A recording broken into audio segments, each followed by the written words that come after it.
जय श्री कृष्णा। प्रणाम भक्तजनों। आज मैं आप सबके लिए श्री कृष्ण और देवर्षि नारद की एक ऐसी कथा लेकर आई हूँ जो अति ही रमणीय है। आइए मैं आपको देवर्षि नारद का एक किस्सा सुनाती हूँ।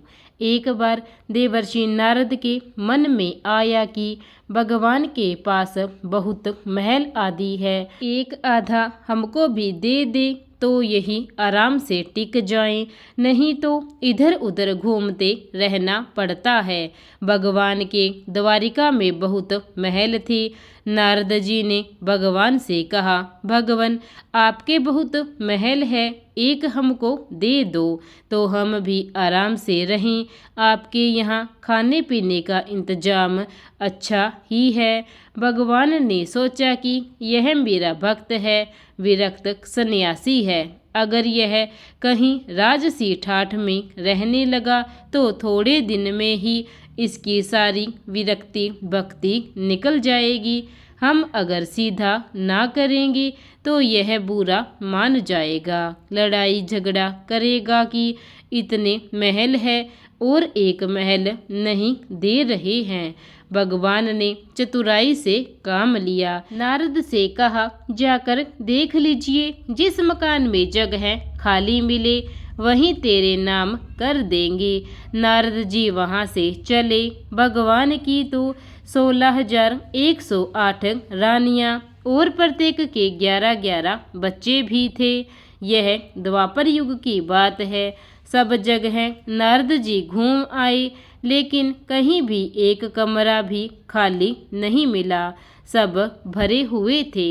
आकर भगवान से कहा, वहाँ कोई जगह खाली नहीं मिली। भगवान ने कहा, फिर क्या करूं, होता तो तेरे को दे देता। नारद जी के मन में आया कि यह तो भगवान ने मेरे साथ धोखाधड़ी की है, नहीं तो कुछ न कुछ करके किसी को इधर उधर करके खिसका कर एक कमरा तो दे ही सकती थी। इन्होंने मेरे साथ धोखा किया है तो अब मैं इन्हें मजा चखा कर छोड़ूंगा। नारद जी रुक्मणी जी के पास पहुँचे। रुक्मणी जी ने नारद जी की आव भगत की बड़े प्रेम से रखा। उन दिनों भगवान सत्यभामा जी के यहाँ रहते थे। एक आध दिन बीता तो नारद जी ने उनको दान की कथा सुनाई। सुनाने वाले स्वयं नारद जी दान का महत्व सुनाने लगे कि जिस चीज का दान करोगे वही चीज आगे तुम्हारे को मिलती है। जब नारद जी ने देखा कि यह बात रुक्मणी जी को जम गई है तो उनसे पूछा, आपको सबसे ज़्यादा प्रिय कौन है, आपको किससे सबसे ज़्यादा प्रेम है। रुक्मणी जी ने कहा, यह भी कोई पूछने की बात है, भगवान हरि से ही मेरा प्यार है। आगे कहने लगे कि फिर आपकी यही इच्छा होगी कि अगले जन्म में तुम्हें वे ही मिले। रुक्मणी जी बोली कि इच्छा तो यही है। नारद जी ने कहा, इच्छा है तो फिर दान कर दो, नहीं तो नहीं मिलेंगे। आपकी सोतें भी बहुत है और उनमें से किसी ने पहले दान कर दिया तो उन्हें मिल जाएंगे, इसलिए दूसरे करें, इससे पहले आप ही कर देवें। रुक्मणी जी को बात जच गई कि जन्म जन्म में भगवान मिले तो दान कर देना चाहिए। रुक्मणी से नारद जी ने संकल्प करवा लिया। अब क्या था, नारद जी का काम बन गया। वहां से सीधे सत्यभामा जी के महल में पहुंच गए और भगवान से कहा कि उठाओ कमंडलू और चलो मेरे साथ। भगवान ने कहा, कहाँ चलना है, बात क्या हुई है। नारद जी ने कहा, बात कुछ नहीं, आपको मैंने दान में ले लिया है, आपने एक कोठरी भी नहीं दी थी। अब मैं आपको भी बाबा बनाकर पेड़ के नीचे सुलाऊंगा। सारी बात कह सुनाई। भगवान ने कहा, रुक्मणी ने दान कर दिया है तो ठीक है, वह पटरानी है, उससे मिल तो आए। भगवान ने अपने सारे गहने गांठे, रेशम के कपड़े सब खोलकर सत्यभामा जी को दे दिए और बिल्व पत्र वस्त्र पहनकर भस्मी लगाकर और कमंडलू लेकर वहां से चल पड़े। उन्हें देखते ही रुक्मणी के होश उड़ गए। पूछा, हुआ क्या? भगवान ने कहा, पता नहीं, नारद कहता है कि तुमने मुझे दान में दे दिया है। रुक्मणी ने कहा, लेकिन वे कपड़े गहने कहाँ गए? उत्तम केसर को छोड़कर यह भस्मी क्यों लगा ली? भगवान ने कहा, जब दान दे दिया तो अब मैं उसका हो गया, इसलिए अब वे ठाट बाट नहीं चलेंगे। अब तो अपने भी बाबा जी होकर जा रहे हैं। रुक्मणी ने कहा, मैंने इसलिए थोड़े ही दिया था कि ये ले जाए। भगवान ने कहा, और काहे के लिए दिया जाता है? इसलिए दिए जाते हैं कि जिनको दो वह ले जाए। अब रुक्मणी को होश आया कि यह तो गड़बड़ हो गई। रुक्मणी ने कहा, नारद जी, यह आपने मेरे से पहले नहीं कहा। अगले जन्म में तो मिलेंगे सो मिलेंगे, अब तो हाथ से ही खो रही है। नारद जी ने कहा, अब तो जो हो गया सो हो गया, अब मैं ले जाऊंगा। रुक्मणी जी बहुत रोने लगी। तब तक हल्ला गुल्ला मचा तो सब रानियां भी वहां इकट्ठी हो गई। सत्यभामा, जाम्बवती सब समझदार थी। उन्होंने कहा, भगवान एक रुक्मणी के पति थोड़े ही हैं, इसलिए रुक्मणी को सर्वथा दान करने का अधिकार नहीं हो सकता। हम लोगों का भी अधिकार है। नारद जी ने सोचा, यह तो घपला हो गया। कहने लगे, क्या भगवान के टुकड़े कराओगे? तब तो 16,108 हिस्से होंगे।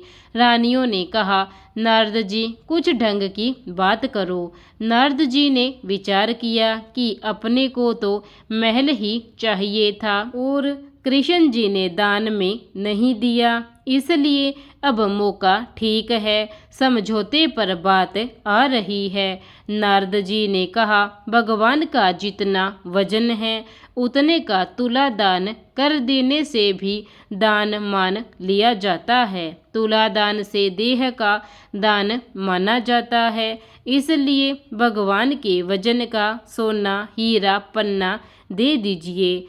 इस पर सब रानियां राजी हो गई और बाकी तो सब राजी हो गए। लेकिन भगवान ने सोचा कि यह फिर मोह में पड़ रहा है, इसका महल का शौक नहीं गया। भगवान ने कहा, तुला दान का देना चाहिए, यह बात तो ठीक है। भगवान तराजू के एक पलड़े के अंदर बैठ गए। दूसरे पलड़े में सारे गहने हीरे पन्ने रखे जाने लगे, लेकिन जो ब्रह्मांड को पेट में लेकर बैठा हो उसे द्वारिका के धन से कहाँ पूरा होना है। सारा का सारा धन दूसरे पलड़े पर रख दिया, लेकिन जिस पलड़े पर भगवान बैठे थे वह वैसा का वैसा ही नीचा लगा रहा, ऊपर नहीं हुआ। नारद जी ने कहा, देख लो, तुला तो बराबर हो ही नहीं रहा है, अब मैं भगवान को ले जाऊंगा। सब कहने लगे, अरे कोई उपाय बताओ। नारद जी ने कहा, और कोई उपाय नहीं है। अन्य सब लोगों ने भी अपने अपने हीरे पन्ने लाकर डाल दिए, लेकिन उनसे क्या होना था, वे तो त्रिलोकी का भार लेकर बैठे थे। नारद जी ने सोचा, अपने को अच्छा चेला मिल गया, बढ़िया काम हो जाएगा। उधर औरतें सब चीख रही थी। नारद जी प्रसन्नता के मारे इधर उधर टहलने लगे। भगवान ने धीरे से रुक्मणी को बुलाया और रुक्मणी से कहा, कुछ तो ढंग निकालिए, आप इतना भार लेकर बैठ गए हैं, हम लोगों का क्या हाल होगा। भगवान ने कहा, ये सब हीरे पन्ने निकाल दो, नहीं तो बाबा जी मान नहीं रहे हैं। यह सब निकाल कर तुलसी का एक पत्ता और सोने का एक छोटा सा टुकड़ा रख दो, तुम लोगों का काम हो जाएगा। रुक्मणी ने सबसे कहा कि यह नहीं हो रहा है तो सब सामान हटाओ। सारा सामान हटा दिया गया और एक छोटे से सोने के पत्रे पर तुलसी का पत्ता रखा गया तो भगवान के वजन के बराबर हो गया। सबने नारद जी से कहा, ले जाओ तुलादान। नारद जी ने खूब हिला डुला कर देखा कि कहीं कोई डंडी तो नहीं मार रहा है। नारद जी ने कहा, इन्होंने फिर से धोखा दिया, फिर जहाँ के तहाँ यह लेकर क्या करूँगा। उन्होंने कहा, भगवान यह आप अच्छा नहीं कर रहे हैं, केवल घर वालियों की बात सुनते हैं, मेरी तरफ देखो। भगवान ने कहा, तेरी तरफ क्या देखूं? तू सारे संसार की स्वरूप को समझकर फिर मोह के रास्ते जाना चाह रहा है तो तेरी क्या बात सुनूं।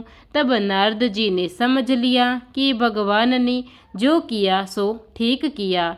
नारद जी ने कहा, एक बात मेरी मान लो, आपने मेरे को तरह तरह के नाच अनादि काल से नचाए और मैंने तरह तरह के खेल आपको दिखाए हैं। कभी मनुष्य, कभी गाय इत्यादि पशु, कभी इंद्र वरुण आदि। संसार में कोई ऐसा स्वरूप नहीं जो 84 के चक्कर में किसी न किसी समय में हर प्राणी ने नहीं भोग लिया। अनादिकाल से यह चक्कर चल रहा है। सब तरह से आपको खेल दिखाया, आप मेरे को ले जाते रहे और मैं खेल करता रहा। अगर आपको मेरा कोई खेल पसंद आ गया हो तो आप राजा की जगह पर हैं और मैं ब्राह्मण हूँ तो मेरे को कुछ इनाम देना चाहिए। वह इनाम यही चाहता हूँ कि मेरे शौक मोह की भावना निवृत्त होकर मैं आपके परम धाम में पहुँच जाऊँ। और यदि यह कहो कि तूने जितने खेल किए सब बेकार है तो भी आप राजा हैं। जब कोई बार बार खराब खेल करता है तो राजा हुक्म देता है कि इसे निकाल दो। इसी प्रकार यदि मेरा खेल आपको पसंद नहीं आया तो फिर आप कहो कि इसको कभी संसार की नृत्यशाला में नहीं लाना है तो भी मेरी मुक्ति है। भगवान बड़े प्रसन्न होकर तराजू से उठे और नारद जी को छाती से लगाया और कहा, तेरी मुक्ति तो निश्चित है। इसी प्रकार कृष्ण भगवान और नारद जी की इस कथा का यही समापन होता है। इससे यह सार मिलता है कि हमें मोह माया को नष्ट कर देना चाहिए और भगवान की भक्ति में लीन हो जाना चाहिए। प्रेम से बोलिए जय श्री कृष्णा। प्रिय भक्तजनों, अगर आपको कथा अच्छी लगी हो तो कथा को लाइक और चैनल को सब्सक्राइब करना ना भूलें। धन्यवाद।